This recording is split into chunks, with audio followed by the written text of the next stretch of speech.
Olá a todos, sejam bem-vindos a mais um episódio do podcast Chuva de Assunto.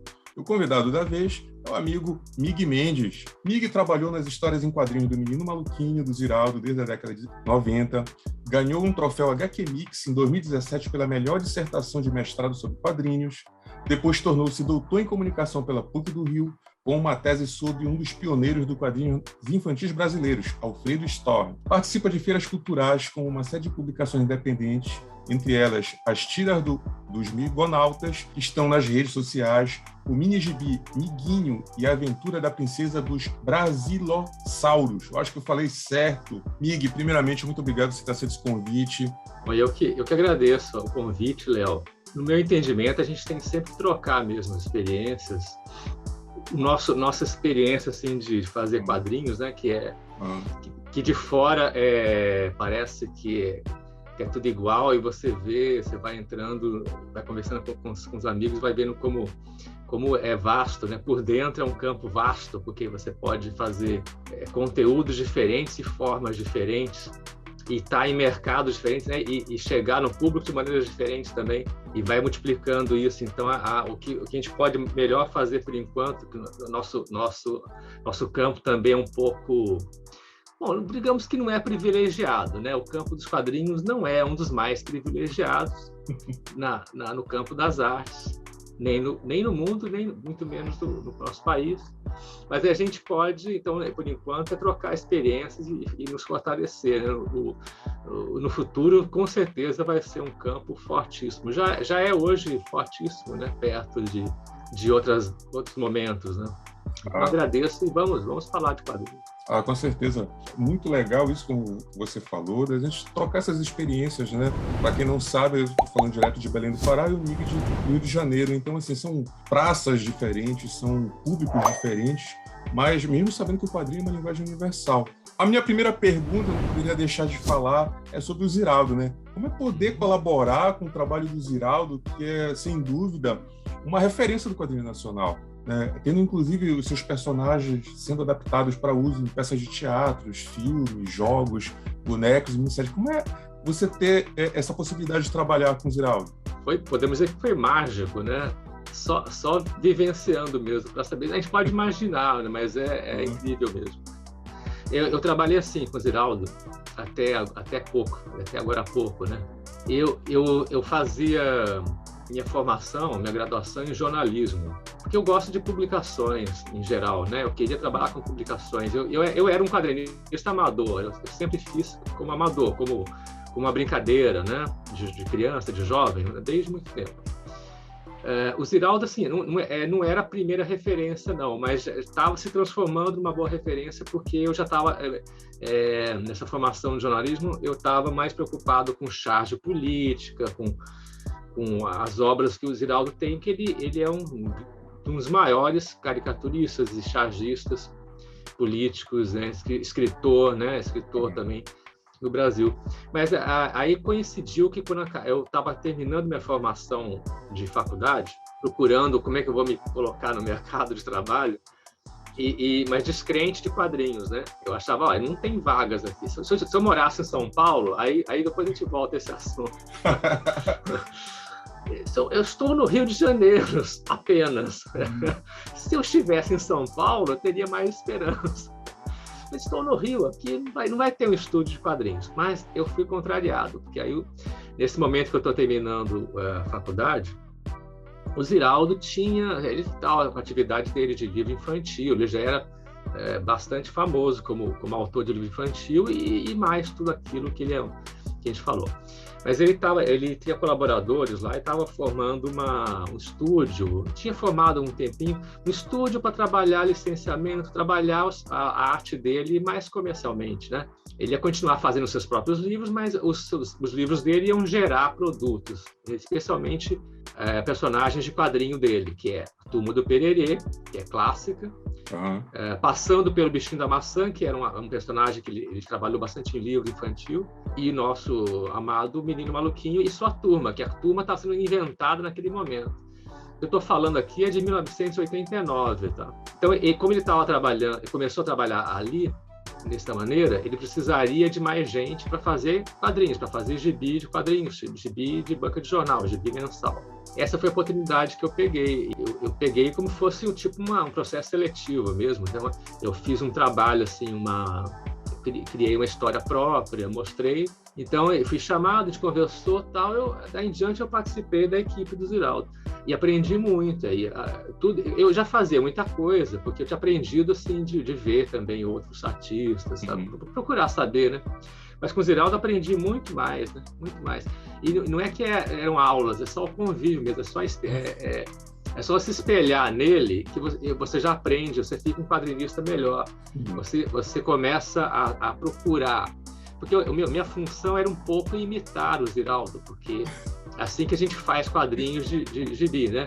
Você assume o personagem de alguém, então você faz o parecido com esse artista. E só de tentar fazer parecido, eu já aprendi muito no desenho, na maneira de fazer narrativa de quadrinhos, tudo, consciência social maior também, mais social e política também, tudo, mercado também, aprendi muito. Eu estava numa empresa que fazia licenciamento, então, assim, trabalhava-se com indústria, com publicidade, né? Então, eu vivi muita coisa, assim, nesses períodos, por causa do Ziraldo. E um pouco, não diariamente, mas um pouco também convivendo com ele, passando a noite de trabalho junto com ele, né? E outros colegas, né? Fechando livro, fechando edições. Eu vi muita coisa. Isso aí tem muito assunto sobre o Ziraldo mesmo. A gente poderia passar horas falando, né, sobre o Ziraldo, sem dúvida. Mig, eu tenho uma história com o Ziraldo muito engraçada. Ele esteve aqui em Belém participando da Feira do Livro. Agora eu não lembro o ano, não recordo o ano que foi isso. E eu, como fã, né, peguei o meu livro, do meu exemplar do Menino Maluquinho, e fui ele teve um painel que ele falou a respeito do trabalho dele. E após isso, eu fui para a fila para pegar um autógrafo. Adquiri um outro livro, fui para a fila estava imensa, gigantesca, né? Eu acho que ele tinha sido, neste ano, foi uma boa homenagem para ele, sabe? Eu acho que isso é importante também para o trabalho que ele desenvolve, né? Tava, assim, muitas crianças e a fila gigantesca. Fiquei lá e fomos indo. Ele tirava foto e autografava, fazendo aquele papel, né, do artista lá, e não se preocupava com o tempo. E a fila foi indo. Chegou um momento que fecharam, estava sendo feito num teatro que tem no espaço do centro de exposição, então fecharam tudo. Poxa, consegui, fiquei dentro. Então, hoje eu pego esse autógrafo. E eu era um dos últimos. E foi indo.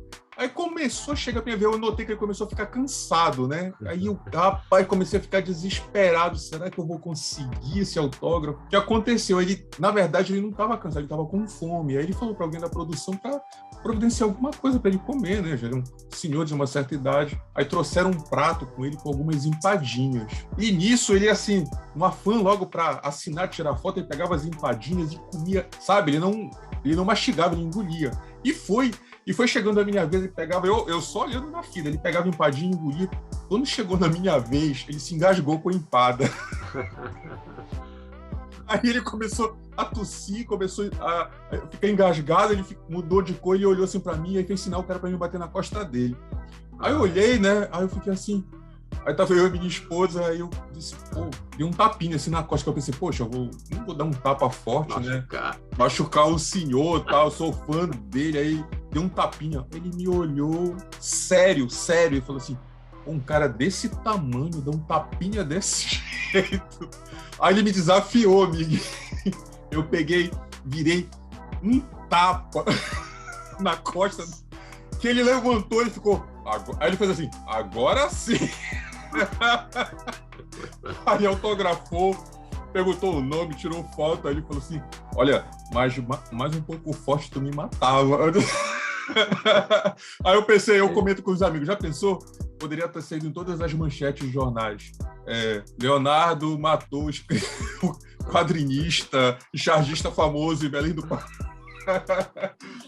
Virou uma história minha para contar para netos, né? Porque assim, eu sempre falo, não sei se ele lembra dessa história. Um dia que eu encontrar novamente, eu vou lembrar. Você lembra de mim lá em Belém do Pará? É a cara dele, pode ser que lembre. É a cara dele, né? Ele é muito guerreiro. Então, assim, se ele está promovendo um livro, o mais importante é o fã. Ele vai fazer o trabalho dele até o fim. A fila pode ser grande, vai ter que ser fechada a fila em algum momento. Ele vai terminar a fila, vai atender todo mundo sabendo o nome, trocando umas palavras, desenhando alguma coisa no livro. Isso é muito importante, né? Ele sempre fez, né? As filas a Bienal do Livro tem todo ano, né? Bienal do Livro do Rio, depois Bienal do Livro de São Paulo. Algumas vezes eu acompanhei o Ziraldo e é exatamente a mesma história. Filas muito grandes e ele passa do horário. E guerreiro, pode ser que ele precise só isso, uma água, nenhum luxo, uma água, uma comidinha, um lanche rápido para sei lá, voltar a glicose a circular, mas assim, é muito guerreiro. Para ele, primeiro, é ele falar com todo mundo.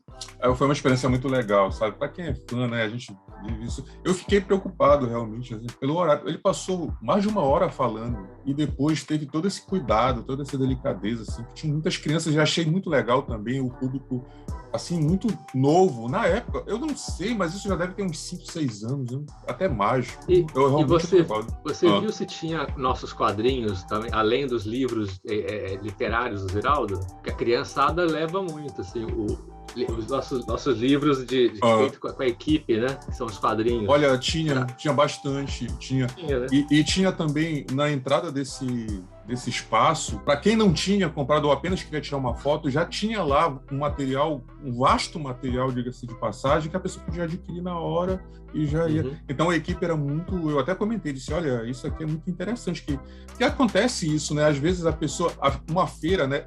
Eu acho que a Feira do Livro é um evento dos mais interessantes, dos maiores que tem aqui em Belém. Ela é muito grande, porém, para os moldes locais, né? Não vou nem comparar com uma Bienal de São Paulo, não vou nem comparar em tamanho nem expressividade. Só que eu achei muito legal isso, sabe? A equipe, porque a pessoa mesmo enfrentando tudo aquilo, de repente a pessoa quer ir tirar uma foto com o Ziraldo e no momento assim não vai num lojista. E tem uma equipe que já montou lá uma pilha de vários material, com vários...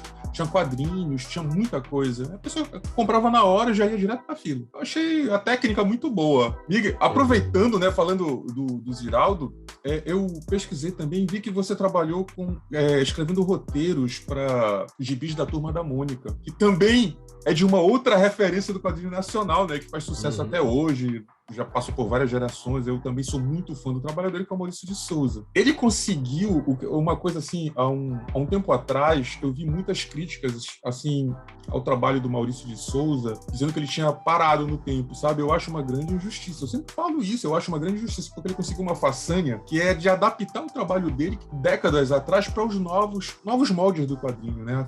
A nova forma de produzir quadrinhos. Como é que você vê essa mudança do cenário do quadrinho nacional, amigo? Do ponto de vista dessa história do Maurício, isso é um bom exemplo, né?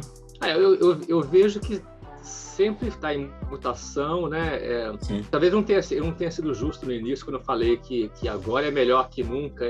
Não é tão assim. Agora você vê coisas... É melhor que nunca em alguns aspectos e no passado havia recordes em outros aspectos. No passado havia comercialmente revista de quadrinhos, né? Revista de banca de jornal, né? Teve seus bons momentos nos anos 60, até antes. Anos 60, anos 70, onde você tinha multiplicação de títulos. Então havia espaço para artistas, essa questão que volta sempre, eixo Rio-São Paulo mesmo, né?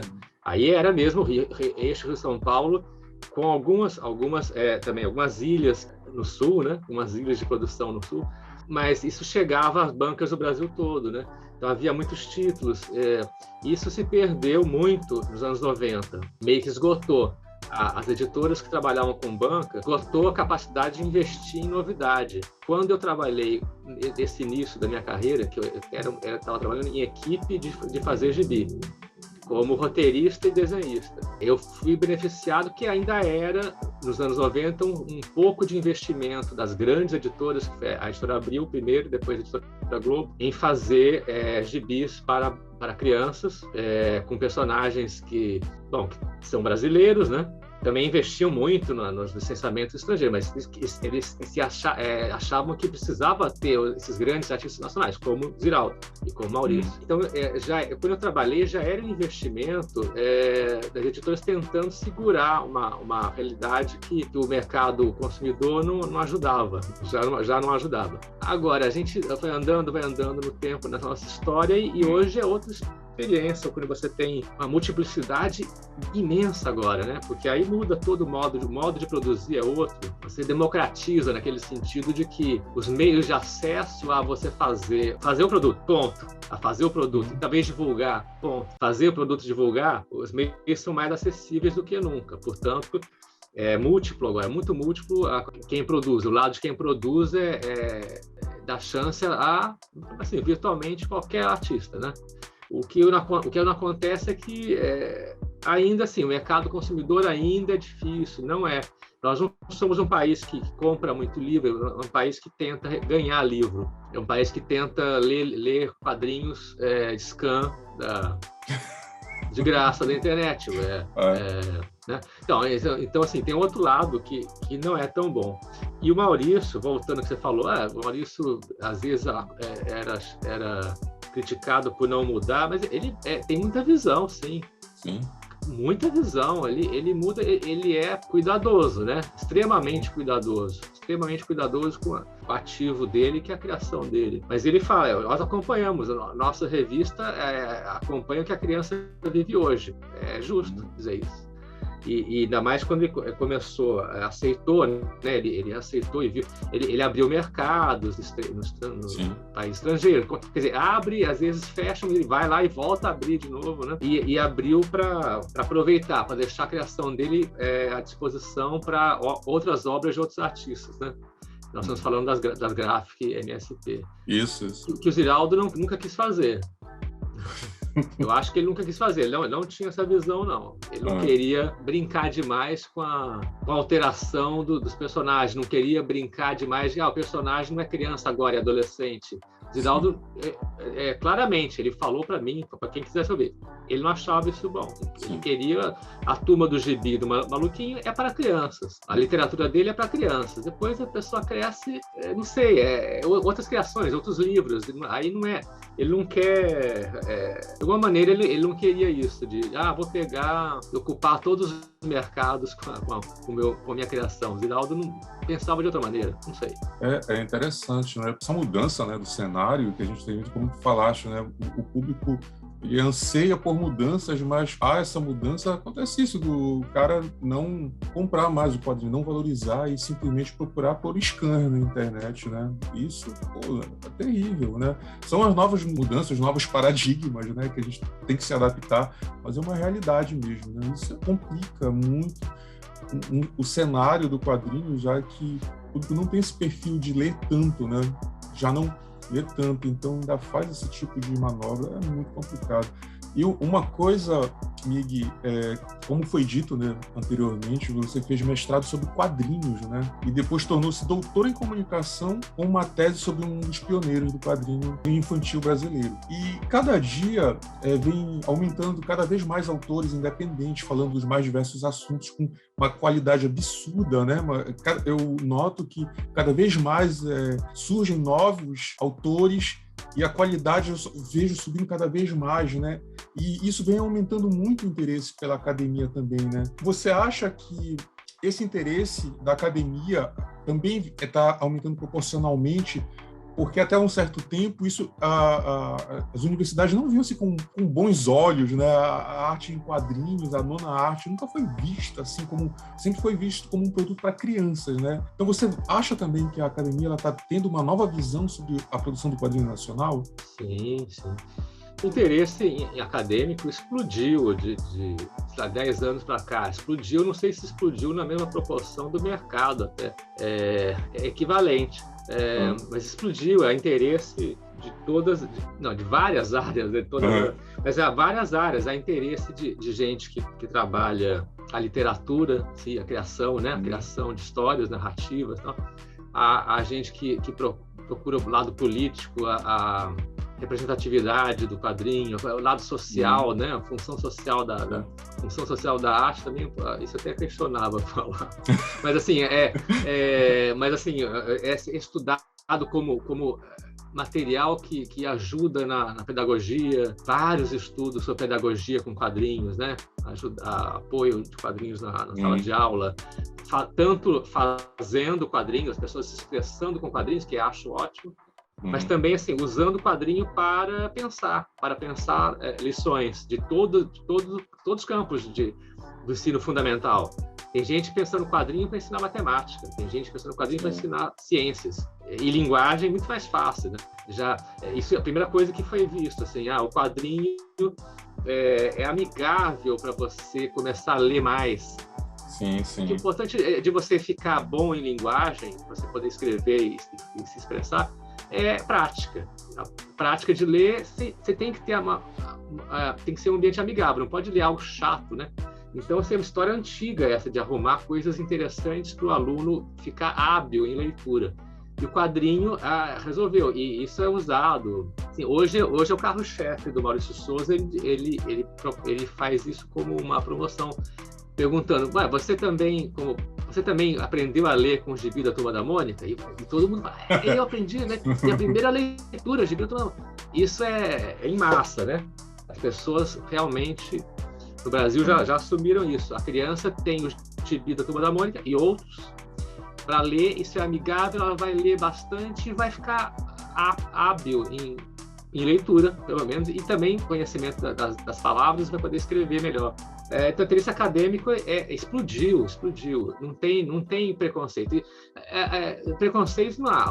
O que há, às vezes, alguns estudiosos gostam mais de fugir do lado de massa e fugir do lado, isso é quadrinho para crianças, e pensar grandes obras incríveis e profundas que estão na forma de quadrinho. E eu acho isso menos importante. Eu acho que aí você tem literatura, cara. Você tem literatura para estudar também. Não precisa estudar o quadrinho como se ele tem que ser igual à literatura. O quadrinho já é tão legal porque ele tem uma forma própria, ele tem um código, uma linguagem própria. Eu sou da área de comunicação, certo? Então, minha grande preocupação acadêmica é produção de quadrinhos, quem faz, por que faz, que jeito faz, qual a técnica para que ele se comunique bem. Essa linguagem compartilhada por quem que é o leitor, como é que o leitor ajuda o criador a construir a linguagem junto, como é que isso historicamente aconteceu, como é que historicamente a gente construiu a nossa linguagem de quadrinhos, que ainda vale para as obras profundas e vale para o gibi, em parte. A parte dessa linguagem é a mesma que está no gibi da Mônica e está na obra profunda, livro, que dá para estudar com ferramentas teóricas muito, muito profundas, filosóficas. É a mesma coisa. Eu me amarro no quadrinho de gibi mesmo, esse que não tem tanto compromisso, né, de ser inédito. A gente repete a fórmula porque a criança quer sempre ver a mesma coisa. A gente repete a fórmula nós falando do fato novo, bota o fato novo na forma antiga, e isso vai girando mecanismos aí de você aprender a ler e aprender como é que é quadrinho, e até um dia você fazer o quadrinho seu, amador ou profissional. Isso é verdade. Olha, o primeiro quadrinista que eu entrevistei aqui no podcast foi o Rosinaldo Pinheiro. E uma das primeiras frases dele foi que ele aprendeu a ler lendo o quadrinho da Turma da Mônica. Ele é bem enfático nisso, sabe? Ele é um fã fervoroso do trabalho do Maurício de Souza, e até a obra dele é livremente inspirada. A gente até comenta assim, que ele diz assim, olha, a árvore que eu desenho no meu quadrinho é igual a árvore do bairro do Limoeiro. Ele sempre comenta isso, sabe? Isso é muito legal. Eu entrevistei também Ademar Vieira, que produziu aquela HQ, a Juricaba, né, que concorreu, né? Ela concorreu ao Jabuti do ano passado, também ao troféu HQ Mix. E foi bem interessante falando sobre que o quadrinho do Ademar, ele já é aquele quadrinho assim que eu considero mais profundo, sabe? Ele tem sempre uma mensagem. E são duas vertentes e assim, tem espaço, né, para tudo isso. Eu deixo o meu quadrinho também, eu acho, igual mesmo pensamento, Miguel. Eu também uso meu quadrinho. Meu quadrinho é para divertir, sabe? Mensagem mais profunda, alguma coisa assim. É bem legal também, eu gosto muito, eu consumo. Vou dar um exemplo. Maus é um quadrinho perfeito. Eu vi agora também o Diário de Anne Frank, em quadrinho. Eu não lembro quem foi quem desenhou, mas muito lindo também. São muito legais, né? Mas assim, meu quadrinho também é um quadrinho de diversão, um quadrinho que é pra gente, pra criança ler, né? Eu acho que cada um tem aquela visão, né? E a forma como ele vai trabalhar. Falando de quadrinho, né? E quadrinho independente, que nós falamos logo anteriormente, você também fala que participa muito de feiras independentes de quadrinhos, né? Assim como a maioria dos quadrinistas, né, hoje em dia participam muito de feiras independentes, produz de forma independente também, tem novas ferramentas, né, a pessoa não precisa mais estar atrelado, o artista não precisa mais estar atrelado a uma editora.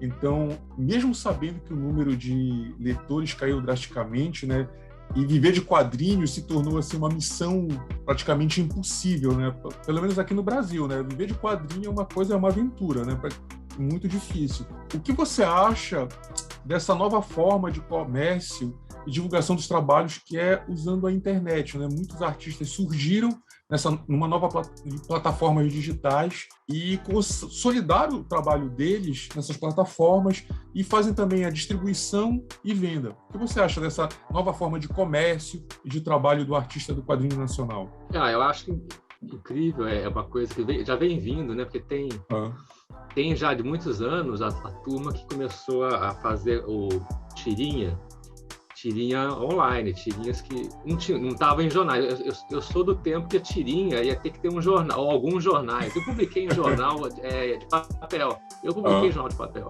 E eu era sempre uma pessoa muito fechada de estúdio mesmo. Então, mesma coisa, como você citou, os eventos, isso é novidade na minha vida, né?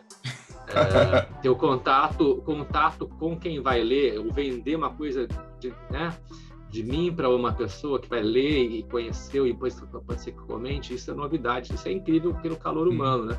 É sensacional. E conhecer também colegas, né, nos eventos. E agora, a divulgação, acho que é a chave de tudo, né? Nós estamos no mundo em que o valor das coisas é relativo à capacidade de se disseminar, né, nos meios de comunicação. Você parte de um valor intrínseco da arte, né? Tem que ter arte ali, né? Tem que começar de uma coisa que é uma arte, é uma história, uma narrativa, tem ideia ali dentro, tem motivação pessoal, tem pensamento por trás. Mas, no fundo, isso pode desaparecer. Você tem capacidade de produzir e pode desaparecer. Fica tudo em função de quão conhecido você vai estar no ambiente de comunicação, que são mídias sociais. Então, vem de muito tempo o pessoal lá fazer tirinhas, e as tirinhas por si só se levantaram como algo que as pessoas buscavam e seguiam, né? Isso acho que está virando um pouco, não sei se é um bom modelo de negócio, mas algumas pessoas conseguiram viver assim, serem profissionais assim. Ter sua criação é diária e tal, formato de tirinha, né, de narrativas cômicas, humorísticas. Então, em todas as redes possíveis, e você vai tendo seus seguidores e trabalha assim. Isso eu não consegui fazer, eu tentei, nós estamos tentando fazer, né, até agora. Estamos tentando. E eu percebi que isso é a chave de tudo. Você parte de uma qualidade. Sem qualidade, ninguém vai ser enganado. Você parte de uma qualidade. Agora, você vai ter chance de ser um quadrinista, meio que viver disso, ou ficar meio a meio, você poder se dedicar bastante à sua arte, porque está sendo pago por isso, ficou em função da habilidade de ser conhecido. E aí vem outro lado, tá? Há estratégias que nem sempre valem para todo mundo, há estratégias que vão contra o que você acha que o quadrinho tinha que ser. Então, eu sou meio cético até. Assim. Eu, Miguel Mendes, sou um pouco cético, porque eu acredito que hoje nós temos uma realidade que só vale você ser viral, senão você não trabalha, você não é chamado, você não vende, não aparece, não é chamado, nem chamado para ter trabalho, né? Não se encomendam coisas se você não realmente tiver uma visibilidade nas redes. E voltando à pergunta, para encerrar aqui, mas você está falando assim que há outras oportunidades. Tem o Webtoons, né? Aquela coisa de você publicar, esquece a coisa que tem que imprimir, distribuir aquele papel e mandar para o correio. Eu acho sensacional. Eu não quero ir para o correio, não gosto. Eu gosto de papel, adoro revista em papel, estou cheio de papel aqui em volta. Mas eu não gosto da ideia de eu tenho que vender, todo mundo que me comprou meu quadrinho independente tem que ir no correio e mandar. Temos que migrar o quanto antes para eletrônico, que as plataformas são fáceis. Eu só acho assim, tentando também não compridar demais. É o caminho, o tempo da pandemia a gente viu, não tem evento mais. E agora? Era tão bom se eu pudesse vender só um quadrinho, um e-book, um eletrônico, as pessoas me pagariam.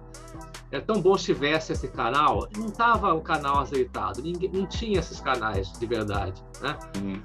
Que tivesse pronto, a gente podia passar a pandemia vendendo, e pouco se vendeu o quadrinho independente, porque não tinha eventos presenciais. Isso. Então, mas talvez a gente tenha que, como outras pessoas falaram, semear. Nós estamos, nossa geração aqui que está trabalhando, tem que semear um público eletrônico. Falar, isso existe, isso é legal, você pode comprar, você pode ler bem no seu aparelho, smartphone.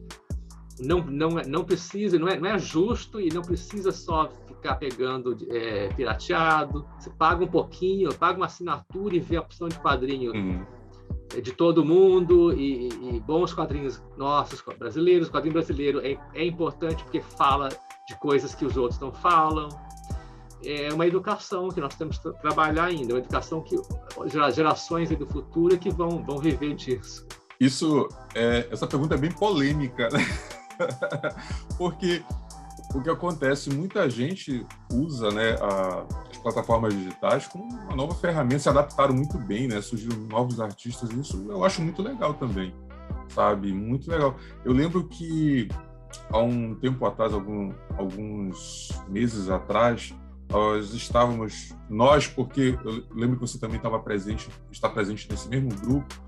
Teve um quadrinista que pegou e comentou que ele não aguentava mais porque ele estava postando todos os dias e cada vez menos gente tinha uma visibilidade menor do trabalho dele. Cada vez menos as pessoas estavam vendo.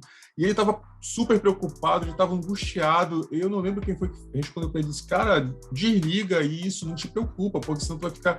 E é uma coisa que eu também faço, sabe? Eu não tenho uma regularidade. Eu posto muitas tirinhas, né? Então as tirinhas eu tinha uma postagem semanais, assim, eu postava naquele mesmo dia, naquele mesmo horário, sempre tinha aquela postagem ali, podia ver. E depois eu comecei a desencanar disso, sabe? Eu olhei assim, será que eu preciso realmente fazer isso? Será que o meu trabalho só vai ser bom se as pessoas tiver aquele negócio, aumentar meu número de seguidores? Será que eu vou ter que postar todo dia no mesmo horário? Sabe? Eu achei uma coisa muito forte. E o que eu fiz? Olha, vou ficar desencanado disso, não vou me preocupar com se eu vou ser regular. Então, olha, tem umas 2 semanas que eu não posto nada. Aí eu vou olhar, eu perdi seguidores, sabe? Parece que virou aquilo, né? Tu é obrigado a postar, tu é obrigado a ter uma coisa inédita o tempo todo. Pô, não é assim que as coisas funcionam, né? Como eu mesmo disse, nós não conseguimos sobreviver. Poucos artistas independentes conseguem sobreviver do quadrinho. Então a gente tem outras atividades que geralmente é aquelas que realmente pagam nossos boletos, né? E tem muita gente que cobra demais, e tem muita gente que se cobra demais, né? Eu já falei com algumas pessoas e disse, olha, eu realmente fico desencanado com isso. As pessoas que gostam do meu trabalho, elas continuam lá, continuam seguindo, continuam comentando. Um ou outro sai, mas assim, ao mesmo tempo que sai vem alguma pessoa que acaba descobrindo novamente.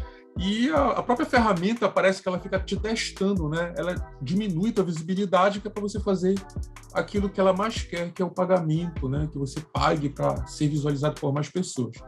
Eu acho válido também, não vou negar, eu acho uma coisa legal, depende da política de trabalho de cada um, mas que é uma coisa muito complicada, né? Ao mesmo tempo que o artista não precisa mais estar preocupado com estar correndo atrás de uma editora, ele conseguiu divulgar de forma... Mas é uma nova forma de o cara ficar lá super estressado por causa de número, de likes, né? A pior coisa que tem é o cara ficar preocupado por causa de like. Mas já falando em tirinhas, falando de tudo isso, em redes sociais, né? Sou um grande fã do teu trabalho, principalmente dos migonautas, né?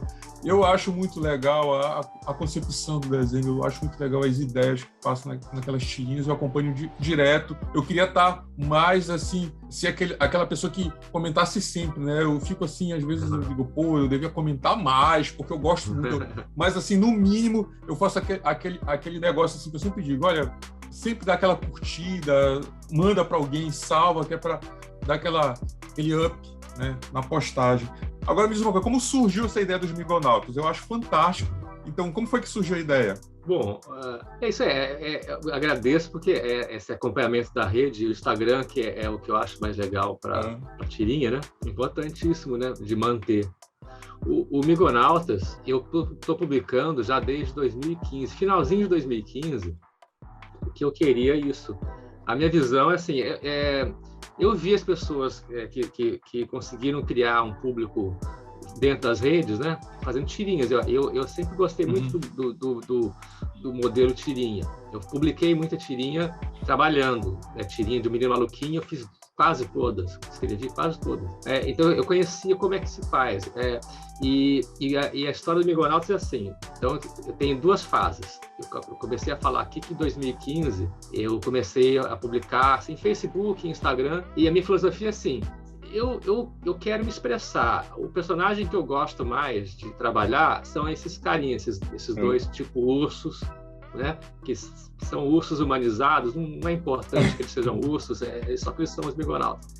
E é uma dupla, né, de trabalho, né? Uma dupla meio de amigo, mas meio chefe e subordinado, né?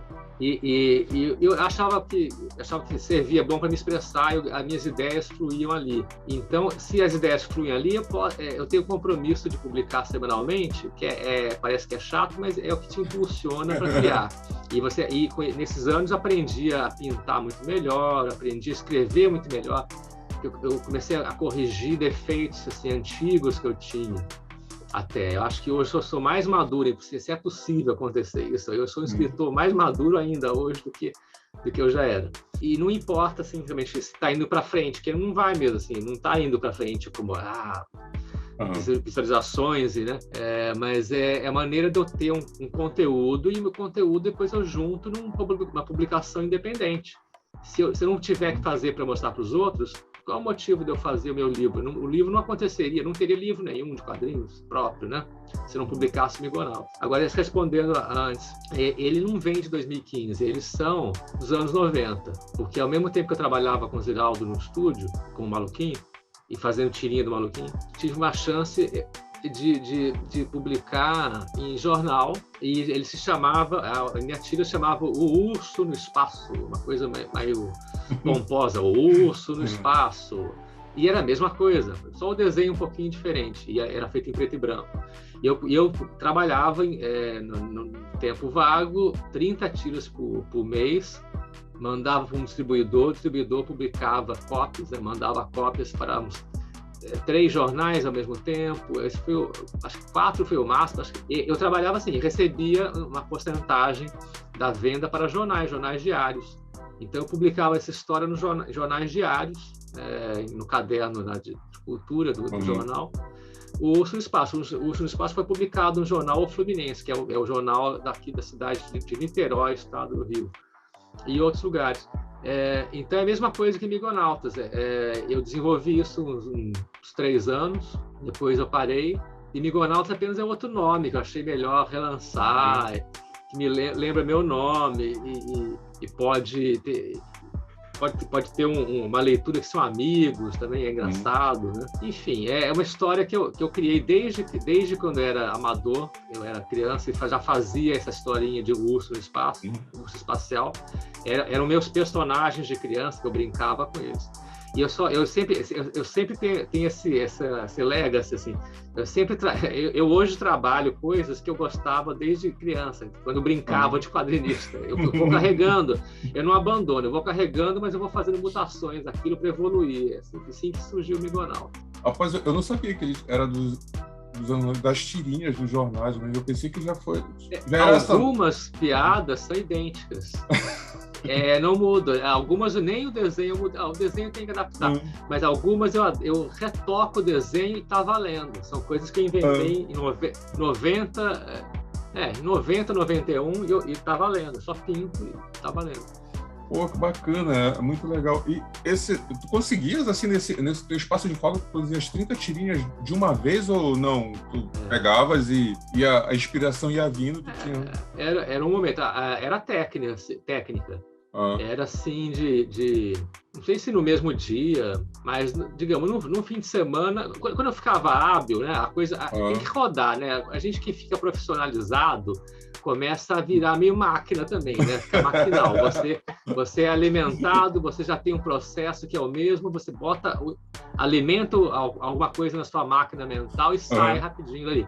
Então, eu fazia...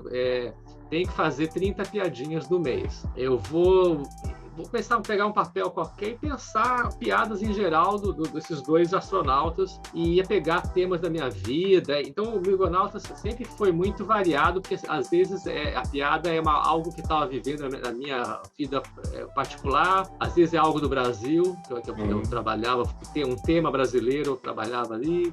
Às vezes é só brincando com a ficção científica, com os filmes que a gente gosta, né? Uma coisa mais nerd, mais geek. Assim, eu brincava com referências geek, isso eu mantive, isso você pode ver sempre. Escrevia as 30 tiras em um dia ou dois. Sim. E sempre o mais rápido possível é o trabalho de desenhar. Então, eu desenhava em horas vagas à noite ou em fim de semana, em quantidade grande mesmo. De maneira que, sim, em uma semana eu conseguia fazer as 30 do mês. Caramba! Em horas vagas e entregava para o meu agente, que é um cara, um produtor cultural, né? O Rick Gooden, que é um cara que já esteve no Pasquim com o Ziraldo. Ele é um cara que sabe tudo do quadrinho brasileiro, mas ele é um jornalista. Ele escreve, né? Ele conhece muito dos chargistas, né? Toda essa parte, charge, caricatura e também quadrinho brasileiro. Então, mais a charge, né? Hoje o quadrinho brasileiro também ampliou tanto. Sim. Mas o Rick Gooden que inventou, ele tinha contato com jornais do Brasil todo e vendia um pacote, eu oferecia um pacote de artistas brasileiros que faziam tira diária. Desde Laerte, era contrato dele, acho que o Laerte, Angeli e o Nani, com certeza. O Nani fez muita tirinha esse tempo todo, e outros menos lembrados aí, do Sul, do Norte também. Ele era um agente que distribuía tirinhas para jornais brasileiros e pegou a minha tirinha também. Eu sinto falta também dessas tirinhas assim nos jornais, né? Também sou dessa época também. Eu não produzia, nessa época eu não produzia. Eu sinto muita falta disso, eu acho bem legal. E a gente já teve... Até os jornais estão terminando, né? Estão acabando, né? Grandes jornais de circulação. Imagina, então, espaço para tirinhas. Isso foi cada vez menos. Eu lembrei agora, eu entrevistei aqui eu conversei com a Évora e ela me falou, ela contou uma história que foi muito hilária, que ela teve um contrato para produzir tirinhas para uma pessoa que ela era oftalmologista. Então, as tirinhas dela tinham que obrigatoriamente falar de problemas óticos. E ela produzia meses, sabe? Ela contando que ela produzia inúmeras tirinhas, só podia ser de problemas de visão. Eu achei muito engraçado, ela tem... Por isso que eu conseguia puxar ela disse, nossa, eu passei muito tempo fazendo só piadas sobre piadas com questões oftalmológicas. Cara, é muito, muito difícil isso. Eu não sei se eu conseguiria. É difícil, mas não é tão estranho. Eu fazia trabalho publicitário, assim, fiz 2 vezes, pelo menos. Que assim, você também não é diária, né? A tirinha que é publicitária não é diária. Às vezes semanal acaba, né? Mas eu fiz para um sistema de engenharia que vendia sistema de andaimes, sistema de formas de andaimes. Então tinha um personagem que, inclusive, encomendaram ao Ziraldo, eu herdei o personagem para trabalhar. Aí eu fazia ele brincando e trabalhando nos canteiros de obra. Ele era um super-herói de capa. Né? E outra vez eu fiz também, por causa do Ziraldo, que eu tive que trabalhar para um cliente dele, era farmacêutico. Então era uma família uma família típica consumidora e falar sempre de respiração, porque era um produto para limpeza de nariz. Então, tudo era nariz, mas podia ser esporte, podia ser vida, qualidade de vida. Olha, não é difícil, não é tão difícil. E olha, uma coisa que eu lembrei, não é tão estranho. Tem muita tirinha brasileira. A tirinha de jornal, sei que os Estados Unidos também é um mercado que já foi imenso, mas não esquecer isso aí. O nosso mercado brasileiro de tirinha de jornal já foi incrível. Tem um cara que é o Luigi Rocco, tem um site, um blog dele que é o Tiras Memory, e ele sabe tudo, ele é colecionador de tirinhas de jornal. O livro dele tem minha tirinha, eu fico até orgulhoso, que ele sabia que tinha o Urso no Espaço, existiu, e Trash também. Trash é minha tirinha de fim de semana, tirinha colorida para criança. Ele sabe, publicou no livro dele, e ele está sempre no blog mostrando coisas, e os criadores brasileiros dos anos 70, 80, eles iam para tudo que é lado, eles faziam tira com qualquer coisa, porque tinha muita tira. A tira às vezes durava pouco, durava um ano, aí o cara inventava outro tema, entrava outro artista. É um infinito, isso é um oceano de criação que tem em quadrinho brasileiro. A gente não sabe, a gente sabe o que tem hoje, sabe? Isso é importante, quem estiver ouvindo e vendo, deixar uma mensagem aqui. Isso é estranho na cultura e na mídia. A gente é saturado do que tem hoje, que se vende hoje. É escondido muito trabalho e muitos criadores só porque estão no passado. Sim. É escondido. Ninguém lembra porque não há acesso e é escondido, é jogado terra em cima. Poucas pessoas por inclinação, gostam de ficar procurando em biblioteca, em hemeroteca, né, que são as coleções de jornais, de periódicos, e é o que possibilitou eu fazer meu trabalho de doutorado.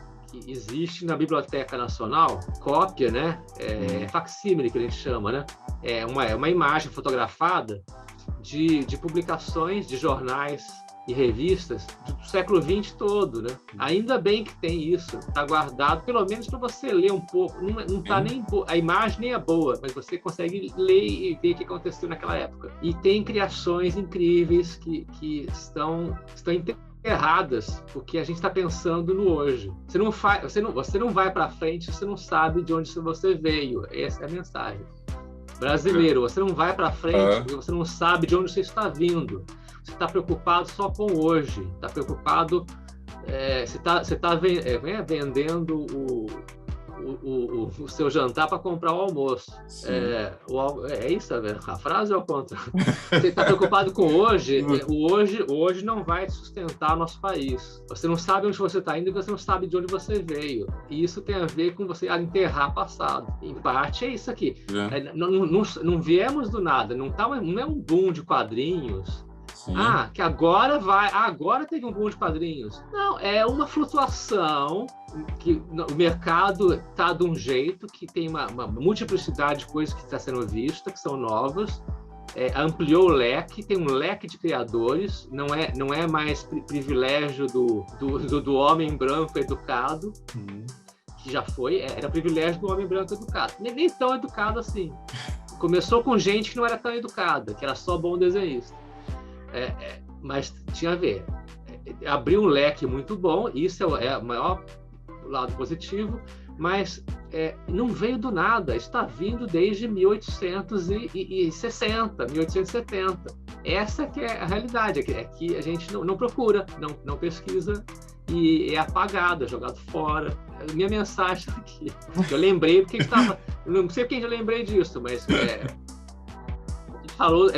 você falou de que você lia tirinha. Sim. Não tem mais. Jornais estão acabando. Tudo bem, é uma mudança da indústria, do mercado, da indústria de informação. Jornais estão acabando. Em jornal impresso, sim. Há gerações inteiras que não querem pegar um papel sujo de tinta. Não querem mesmo.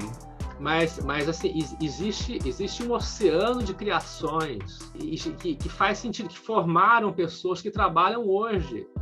Como é que isso não é importante?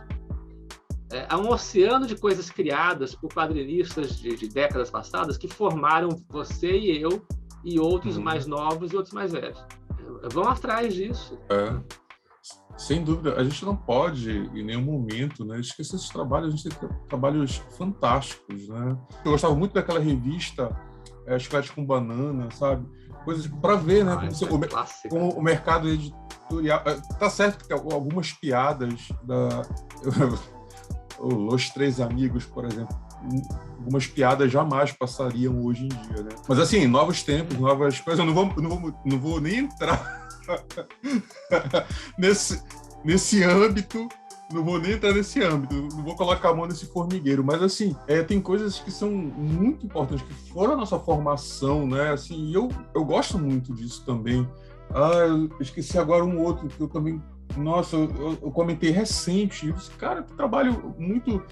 Aqui é o do Níquel Náusea. Como é o nome? Esqueci agora. O Fernando Gonzalez. Exatamente. Fernando Gonzalez, que é um criador tão próprio, tem um traço, uma ideia própria, Isso. Um traço inimitável.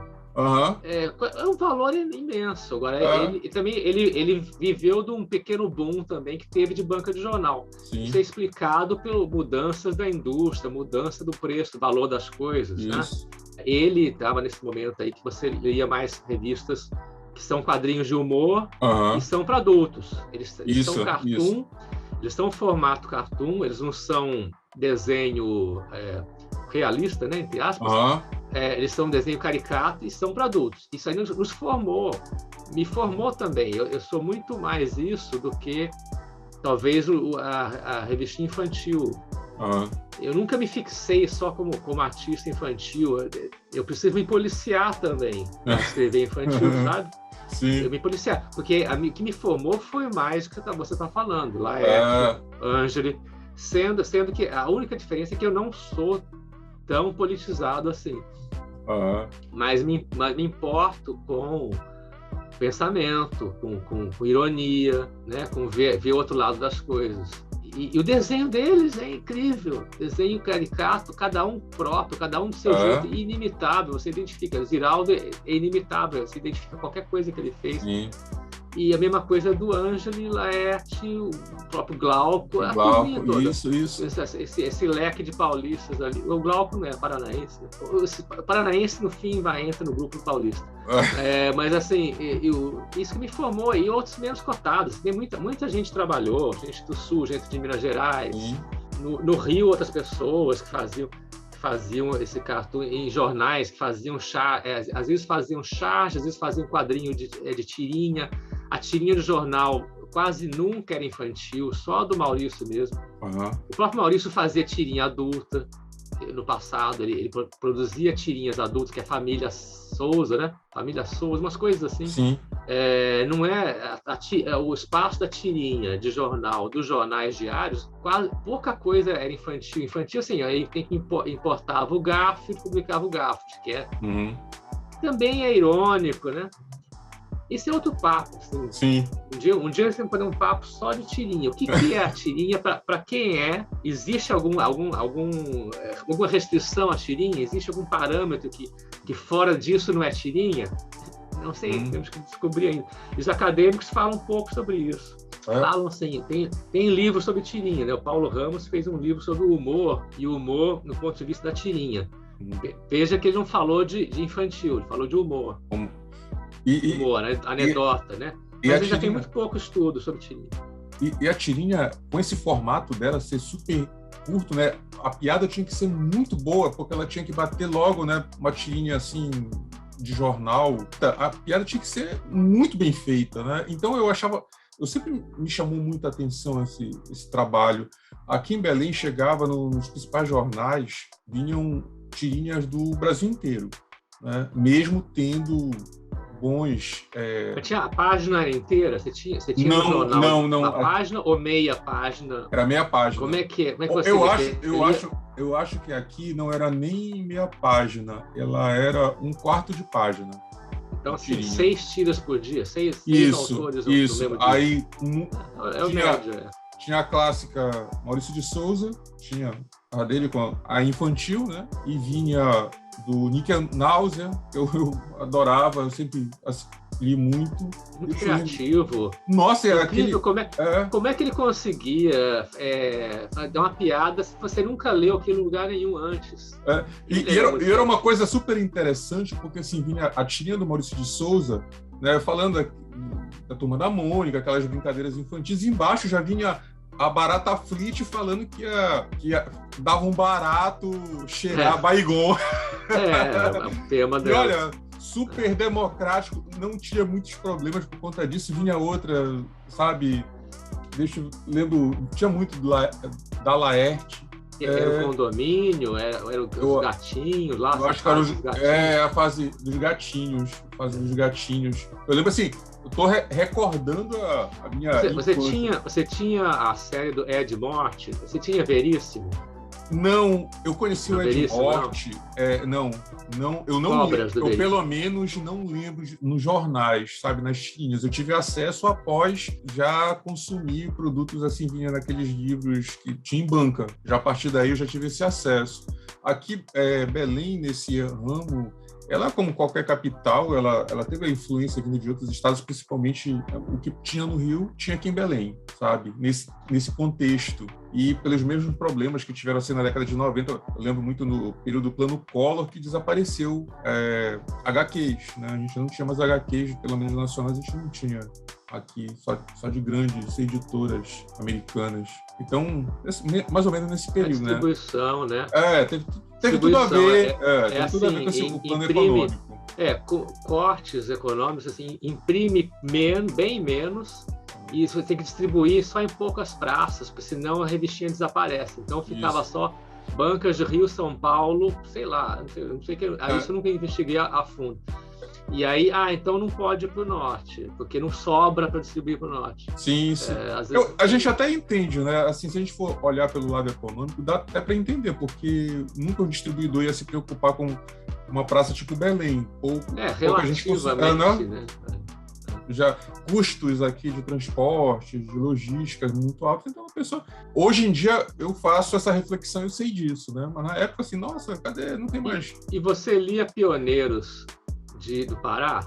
Você tinha ao mesmo tempo o chargista do Pará publicando livrinho na banca de jornal? Assim? Olha, essa é uma boa pergunta, sabe? Por incrível que pareça, assim, a referência que eu tenho de um grande chargista, hoje em dia eu tenho o prazer de participar de grupos e conhecer ele pessoalmente, que é o J. Bosco, eu não consumia, sabe? Ele, Biratã, deixa eu ver... vários... Nossa, você agora... Se eles verem esse podcast, vão ficar chateados comigo. Vai me faltar os nomes, vou ser injusto se eu ficar citando, mas assim, grandes chargistas presentes no jornal. O Bosco está até hoje. Hoje no jornal, eu vou considerar assim, o principal jornal impresso ainda aqui do estado, ele ainda está presente. Nós temos uma nova geração também que ainda está lutando, coisas assim. Ele está aí por causa do trabalho dele, o grande trabalho que ele tem no ramo. Conheci vários outros daqui também da região, então a gente não tinha muito esse trabalho. Ele é muito conhecido, só para ter uma ideia, Miguel, ele tem prêmios internacionais e muita gente hoje em dia olha assim, até fala da estética do quadrinho, da charge dele, sabe? Eu já cansei de ver pessoas falando, mas eu nem acho legal o desenho dele. Nossa, você realmente tem que mudar esse olhar. Ele é conhecido nacionalmente. Exatamente. Ele é dos chargistas brasileiros que é da turma que é nacional, que publica qualquer revista que pega, ou blog, o Charge Online, deve ter sempre participado do blog Charge Online. A revista que o Ziraldo montou, a revista Bundas, né? Que eu lembro. De humor. A J. Bosco sempre publicou ali também. Essa revista tinha um slogan... Depois de Pasquim 21. Essa revista tinha um slogan muito interessante, né? Quem mostra a bundas em caras, não mostra a cara na bunda, porque ou você da elite maluca consumista e está na revista Caras, você não aparece na bundas, porque você vai ser execrado ali, você vai aparecer de palhaço ali.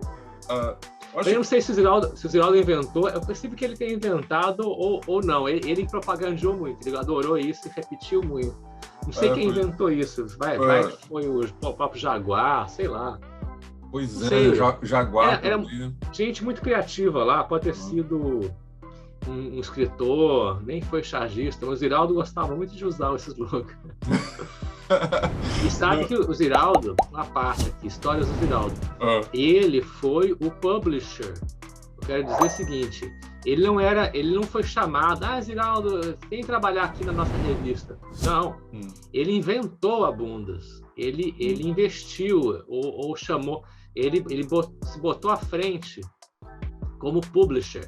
Ele era o cabeça da editora que fazia a Bundas, porque ele achava assim, tá faltando uma publicação nacional de humor de chargista com toda essa turma boa que também estava se multiplicando naquele momento. Sim. Ele não tem, ninguém vai fazer, a editora Abril não vai fazer, eu faço. E lutando para ter publicidade, para ter...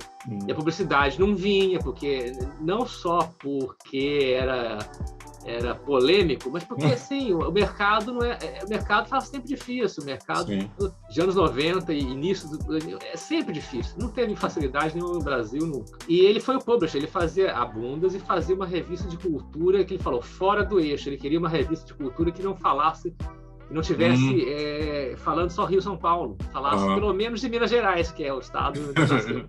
Minas Gerais e Norte, Centro-Oeste, ele queria uma revista de cultura fora do eixo. E fez. Como é que chamava? Palavra? Não sei, revista. Essa eu não conhecia. Ele tinha uma editora para fazer Bundas, que funcionou, e essa outra que funcionou menos, e quase se atrapalhou todo porque ele era responsável por publicar. Ele não estava se fazendo com a revista, ele estava ou investindo para lucrar, ele estava botando a sua cabeça ali para ser cortada, se fosse o caso. Ele sobreviveu a isso. Depois o Pasquim 21, ele também mais ou menos, ele era o líder, diretor, mas já foi feito com outras pessoas que eram os investidores. Porque ele não podia ser investidor, ele ia assinar cheque, não podia. O Pasquim 21 era um jornal que era a mesma coisa, um jornal semanal, acho, né? Que era igual a revista, só que era em forma de jornal, publicando artigos e charges do Brasil todo.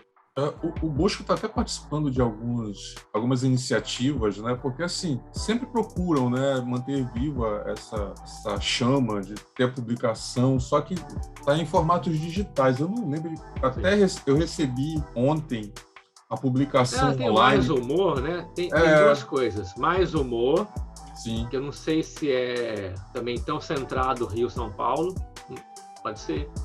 E uma outra, que eu esqueci também, vamos desculpar quem estiver porque tem outra, né? São dois grupos que eu conheço, que estão no Rio, alguns estão no Rio, mais o Humor e o outro que é...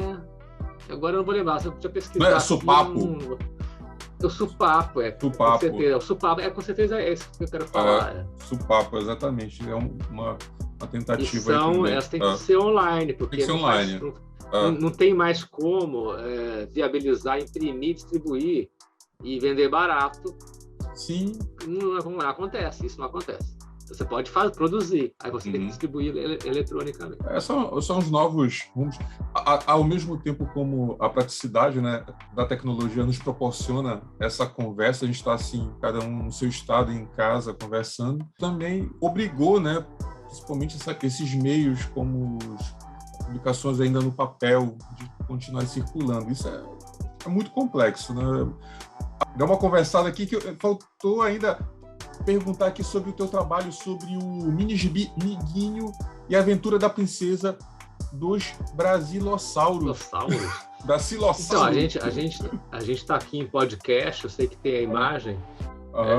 É melhor com imagem, mas eu vou dar um resumo. Eu posso mostrar, não sei se você quer que eu mostre. Eu ia pedir mesmo para mostrar isso, claro. Então, assim, incentiva as pessoas também verem no... a ver. Então, eu estou mostrando o que é o mini gibi Miguinho. É um trabalho. Eu não penso se eu só mostrar, a minha voz vai ficar ruim. Tem que falar assim para aparecer. É um trabalho independente. Eu inventei ele com um mini gibi, que é um formato que eu achei que era mais propício para a leitura da criança, porque eu resolvi nesse momento fazer jus à minha experiência em gibis para crianças e criar um gibi meu, mas claro que eu sabia que isso aqui era um número zero, quase um número único, era um protótipo que eu fiz para lançar numa Comic Con. Eu precisava ter algo novo, então eu inventei isso, um mini gibi. O meu mini gibi tem vários personagens. Estes são os 2 meninos toscos.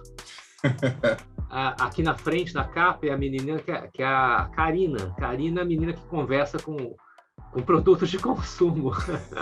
Ela conversa com produtos do supermercado. Ela conversa com eles respondem a ela, eles têm problemas que ela resolve. Então eu fiz com isso aqui uma experiência de fazer traços um pouquinho diferentes. Eu estava tentando ter uma experiência diferente, mostrar que eu era capaz de fazer coisas diferentes. Enfim.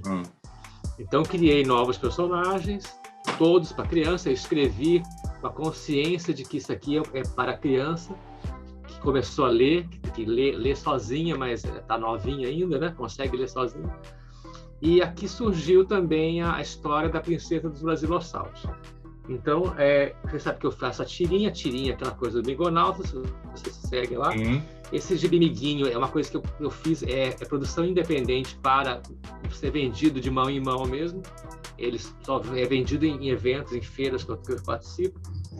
E depois eu resolvi fazer outra coisa, um gibi, tamanho gibi mesmo. Este é a Princesa dos Brasilossauros, que eu peguei a personagem que estava lá no Miguinho, que aí é uma super-heroína, é uma garota, aí já pré-adolescente, eu calculo que ela está com 13 anos, ela é dessa turma. E ela acaba, numa história típica de heróis, ela recebe uma missão, um objeto mágico que consegue dar poderes a ela, mas os poderes dela são de controlar e fazer aparecer 5 dinossauros de vários tipos diferentes. Esses dinossauros são a equipe dela, obedecem a ela e eles têm forças diferentes, né? Fazem coisas diferentes e com a curiosidade que eles são espécies de dinossauro que são brasileiros, daí o nome Brasilossauros. Eu inventei esse nome, Brasilossauro é espécie de dinossauro que existiu no território brasileiro.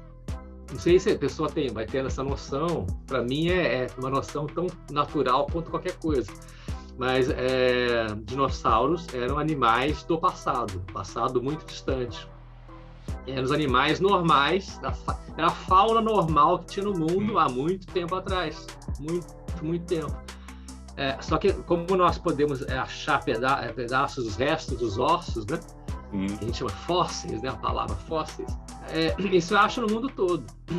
Então se acha fósseis de dinossauro no território brasileiro. Como se acha dinossauros, restos no território brasileiro, o cientista consegue dar até um nome local. Então dá um nome assim, Tapuiasauro. O que é Tapuia? É uma grande nação indígena, os Tapuias.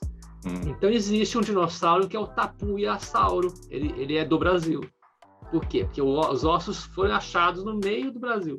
Não era Brasil ainda, mas já existia esse terreno, né? Não existia o país, existia o terreno onde nós pisamos hoje. Eu achei tão genial essa história de ter dinossauros brasileiros que eu botei na minha revistinha. Essa personagem eu vendo também no meu site e vendo nas feirinhas. Mas também é uma coisa assim, ela já está... poderia ter uma série longa, poderia ter feito já volume 1, 2, 3, 4, contando uma opção de coisas, mas não fiz ainda, porque é muito difícil fazer isso se eu tenho que publicar do meu bolso e vender um por um e botar no correio um de cada vez. Não tem editora, esse é um trabalho independente. Ele só consegue se manter ou se você tem muitos seguidores que te patrocinam, te mandam um dinheirinho todo mês, que é o sistema Apoia-se e outros sistemas parecidos, que é benfeitoria, que o fã te paga um pouquinho por mês, mas você tem vários fãs, então você consegue dedicar parte do seu dia para trabalhar a sua obra. E eu não tenho isso. Então, está parado um pouquinho esse trabalho. Mas é um trabalho para crianças, foi feito com muito cuidado e tem esse caráter que é brasileiro, né? Você tem que aproveitar, nós temos que aproveitar e falar de coisas que são do Brasil, né? Coisas internacionais ou de fora do mundo, artistas do mundo inteiro já fazem. Coisas brasileiras só nós fazemos, né? Se a gente não fizer, não vai ter. Se nós não fizermos historinhas que passam no Ver o Peso, sim. Quem vai fazer? É só você vai fazer o urubu do Ver o Peso, né? Essa é a ideia. É isso mesmo. É muito importante, né? Fazer essas ferramentas de apoio, elas são muito boas, né? Porque a gente consegue, quem consegue, né? Facilita bastante. Mig, estamos chegando no final aqui nessa nossa conversa. A gente poderia passar horas aqui conversando, porque o papo está muito bom. E quais são os trabalhos futuros que o Mig está pretendendo fazer ainda para esse ano de 2022? Esse ano estou tirando para tentar desenvolver como professor. Estou tentando desenvolver um curso de quadrinhos ou pelo menos de roteiro, que serve roteiro com a ênfase em quadrinhos. Estou começando agora um canal do YouTube que tem aulas já, tem umas aulinhas, mas não é um curso, por enquanto não é curso arrumado, são meus vídeos do YouTube que eu estou meio semanalmente botando.